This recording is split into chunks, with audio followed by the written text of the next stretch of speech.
All right, everyone, get those suitcases ready. Oh, yeah. Because today I love it. we are transporting you straight to the heart of Thailand. Awesome. Forget those typical tourist traps. We're going deep into the local markets. That's where it's at. That's where the real treasures are hidden. Absolutely. Think, vibrant colors, tantalizing aromas, and by finds that you just won't discover anywhere else. You got it. This deep dive is all about giving you the insider knowledge to navigate these buzzing marketplaces. Okay. Like a pro. I like So many first-time visitors. I don't know, right? Get swept up in the glitz and glamour of those big malls. The mega malls. In Bangkok. But trust me. Yeah. The soul of Thailand. Yes. Lies in those bustling local markets. It does. It does. That's where you'll find the true essence. Absolutely. Of Thai craftsmanship. Yes. The energy of the people. It's palpable. And a real taste of authentic culture. I agree. I'm so excited. I am too. Our deep dive today focuses on finding those one-of-a-kind souvenirs that will make you the envy of all your friends back home. Yes. And we've got some amazing markets lined up. Oh, we do. Absolutely. Let's start with the iconic Damnoen Saduak floating market. Imagine yourself gliding through those narrow canals on a traditional long-tail boat. Wow. Vendors and straw hats paddling alongside. Their boats overflowing with vibrant tropical fruits. Oh, my God. And fragrant orchids. Beautiful. It's a scene straight out of a movie. That's incredible. Yeah. Now, for those who love a good bargain hunt, the Chatuchak Weekend Market is an absolute must. You can't miss it. We're talking over 15,000 stalls. It's huge. Spread across a sprawling 35 acres. I know. Prepare to be overwhelmed in the best way possible. That's true. It's true. Chatuchak is a sensory overload in the best way possible. You'll find everything there, from handmade silk scarves and intricate silver jewelry. Beautiful. To creaky home decor and vintage finds. Treasures galore. It's a treasure trove for the patient and curious soul. You got it. I like that. And for those who prefer their shopping with a side of nightlife. Oh, yeah. The Rat Phay Market. Oh, yes. In Srinagar is the place to be. Love it. As the sun sets, this market comes alive. It does. With its eclectic mix of vintage clothing, antique furniture, and live music. Oh, wow. It's a hipster haven with a distinctly Thai twist. It really is. I love that. Now, before you dive headfirst into the shopping frenzy, let's talk about a crucial skill, bargaining. Oh, yes. It's an art form in Thailand. It is. And mastering it can land you some incredible deals. Absolutely. Okay, so spill the secrets. All right. How do we haggle like a local? Well, first, always start with a smile and a friendly greeting. Go. Remember, it's a playful exchange, not a battle. Right. Don't be afraid to counter the initial offer. Okay. But do it respectfully. Aim for about 50% of the asking price. Okay. And work your way up from there. I love that. Yeah. It's all part of the fun and the cultural experience. It is. Now, I know we're focusing on souvenirs today, but we can't talk about Thai markets without mentioning the food. Of course not. The food is amazing. Oh, absolutely. The street food scene in Thailand is legendary. I know. And the markets are the perfect place to sample authentic Thai flavors. Like what? From sizzling pad Thai noodles and spicy papaya salad to creamy coconut ice cream. I love coconut ice cream. And sweet mango sticky rice. Oh, my gosh. Your taste buds are in for a treat. My mouth is already watering. I know, right? Now, before we get too carried away with the shopping and the food, let's touch upon some essential etiquette tips. Respecting local customs is key to having a smooth and enjoyable experience. I agree. You're absolutely right. One thing to remember is that the left hand is considered unclean in Thai culture. Oh, interesting. So always use your right hand when giving or receiving Got items, it. especially money or food. Okay. It's a small gesture that shows respect. I like it. Yeah. And I know Thailand is a predominantly Buddhist country. It is. Are there any specific customs we should be aware of Yes. when visiting temples within the markets? Yes, definitely. Right. When entering a temple, always remove your shoes and dress modestly. Right. This means covering your shoulders and knees. Got it. It's also important to avoid pointing your feet directly at Buddha images, as this is considered disrespectful. Good to know. Yeah. These are great tips. And I'm curious. For someone visiting Thailand for the first time, how would you suggest they structure their trip to experience the best of these local markets? Well, let's imagine you have 3 days to explore Bangkok. Okay. And its surrounding areas. Okay. Here's a sample itinerary. Oh, perfect. That incorporates some of the must-visit markets we've discussed. Okay. Along with a few iconic landmarks you won't want to miss. I love it. This is getting good. I know. Lay it on us. Yes. All right. For day 1, let's immerse ourselves in the cultural heart of Bangkok. Okay. Start the day with a visit to the Grand Palace. The Grand Palace. The breathtaking complex of gilded temples and royal residences. Oh. It's a visual feast that'll transport you back in time. Wow, the Grand Palace. Yeah. It's a UNESCO World Heritage Site, right? It is. It's definitely on my bucket list. It's stunning. It's absolutely stunning. And while you're in the area, make sure to visit Wat Phra Ke. What for? The Temple of the Emerald Buddha. Okay. It houses a small but incredibly revered Buddha image carved from a single piece of jade. Wow. The craftsmanship is truly remarkable. That's beautiful. It is. I can't wait to see that. Yeah. Now, after soaking up all that culture, it's time for some retail therapy. You got it. Right? You are. In the afternoon, head to the MBK Center. The MBK Center. Which is a massive shopping mall. Oh, it's huge. That offers a mix of local brands, international retailers, and a huge section dedicated to electronics. Oh, wow. It's a great place to find souvenirs, clothes, and gadgets at bargain prices. Awesome. MBK Center noted. I love it. I can already picture myself haggling for some cool Thai designs. Oh, definitely. What about the evening? Well, for dinner, I'd suggest venturing out to Chinatown. Okay.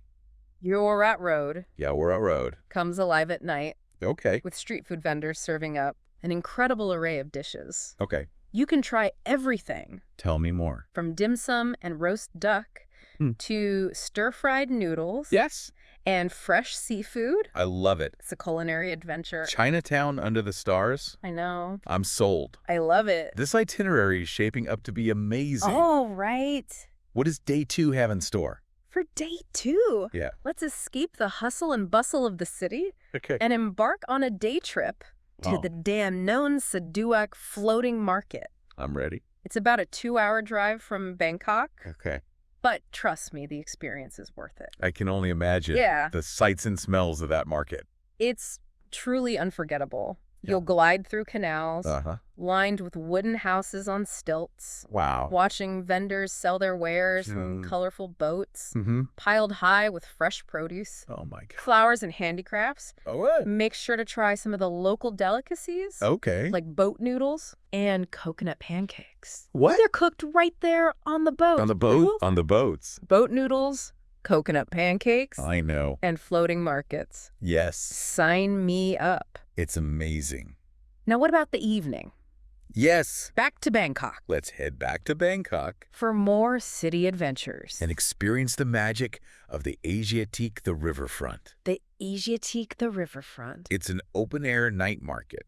Oh, wow. Located on the banks of the Chao Phraya River. Okay. It's got a more upscale vibe than some of the other markets. Okay. With boutique shops, restaurants, and even a Ferris wheel. A Ferris wheel overlooking the river. I know, right? That sounds like a perfect way to end the day. It does. Now, before we dive into day 3, let's pause here for a moment. Yeah. What are your thoughts so far? What stands out to me is the incredible diversity of experiences that Thailand has to offer. I agree. From the ancient temples and bustling city streets to the peaceful canals and vibrant night markets. Yeah. There's something for everyone. You're right. And the food. Oh, the food. That's an absolute highlight. It is. I couldn't agree more. Yeah. You've only scratched the surface. We have. Of what this incredible country has to offer. So much more to see. Stay tuned for part 2 of our deep dive. Oh, yeah. Where we'll delve even deeper into the art of bargaining. Okay. Uncover hidden market gems. Awesome. And explore those essential Thai phrases. Love it. That'll help you navigate like a local. We'll have you speaking Thai and haggling like a pro in no time. Until next time. Until next time. Welcome back to our Thai adventure. We're still in the heart of Bangkok. Exploring those vibrant local markets. Remember those bargaining tips we touched upon? Well, let's dive even deeper into the art of haggling, like a seasoned pro. Yeah, bargaining in Thailand is more than just getting a good price. It's about building a connection, engaging in some playful banter with the vendor. It's a cultural dance, really. I love that analogy. So let's break it down. What are some key strategies to keep in mind? Well, first off, approach it with a smile and a genuine sense of respect. Thais value politeness, so even when you're negotiating, maintain a friendly demeanor. Okay, it's all about that positive energy. Now, how much lower than the asking price should we start our counteroffer? A good rule of thumb is to start around 50% of what they're asking. Yeah. This might seem drastic, but trust me, it's expected. The vendor will likely counter with a slightly lower price, and you'll gradually meet somewhere in the middle. Okay, so it's a bit of back and forth, a negotiation dance. Right. Any specific phrases we can use to charm our way to a better deal? Absolutely. Learning a few basic Thai phrases can go a long way. For example, pang painoi, which means too expensive, is a good one to have in your arsenal. Okay, pang painoi, got it. What about when they give us a counteroffer that's still a bit too high? You can say lot daimai, which means, can you lower the price? It's a polite way to signal that you're still interested, but hoping for a better deal. Lot daimai. I'm starting to feel like I could haggle with the best of them. Now let's say we've reached a price we're both happy with. Is there a specific way to seal the deal? A simple ditok long, which means agreed or, okay, we'll do the trick. And don't forget to throw in a kap kun, which means thank you to show your appreciation. Perfect. I feel much more confident in my bargaining skills now. Now, beyond the haggling, let's talk about uncovering those hidden market gems. We've mentioned souvenirs, but I know these markets offer so much more. What treasures have caught your eye in our research?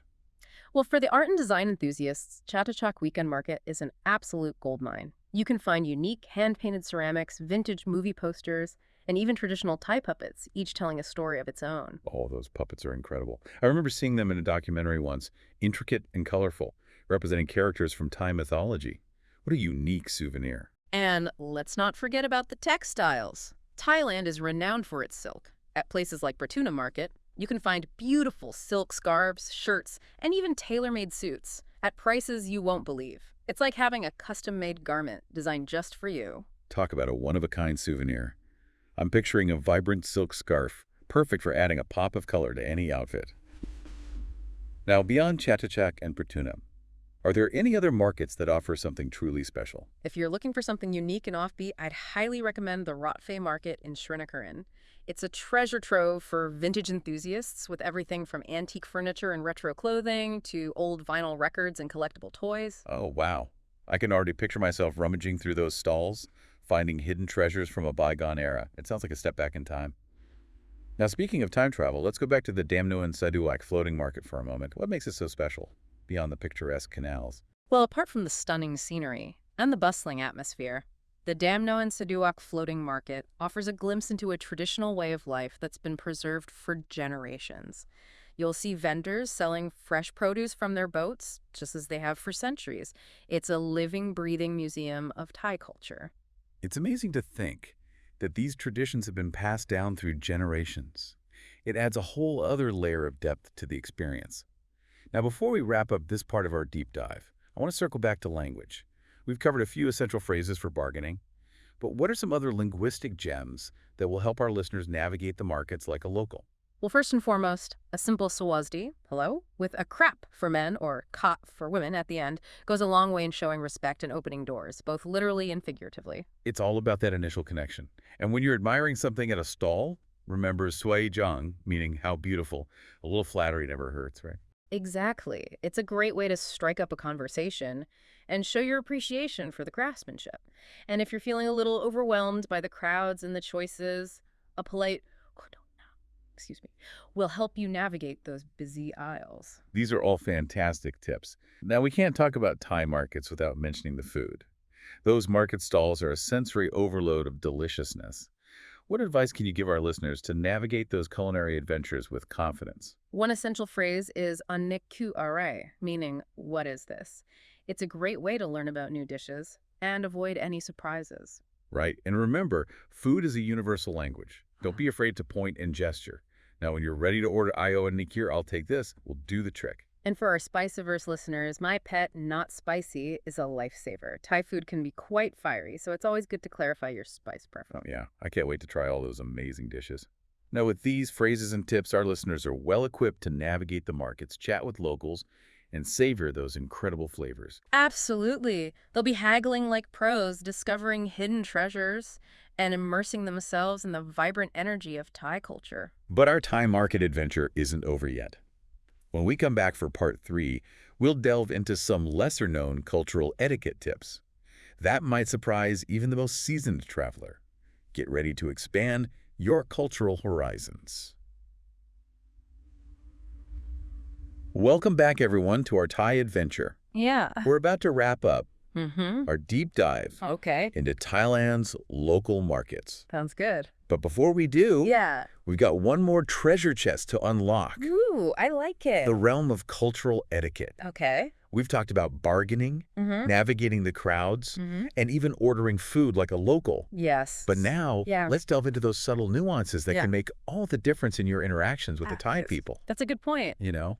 What's fascinating about cultural etiquette is that it often reveals deeper values Yeah. and beliefs of a society. That's interesting. In Thailand, Okay. there's a profound emphasis on respect, Okay. harmony, Mm-hmm. and maintaining a sense of calm.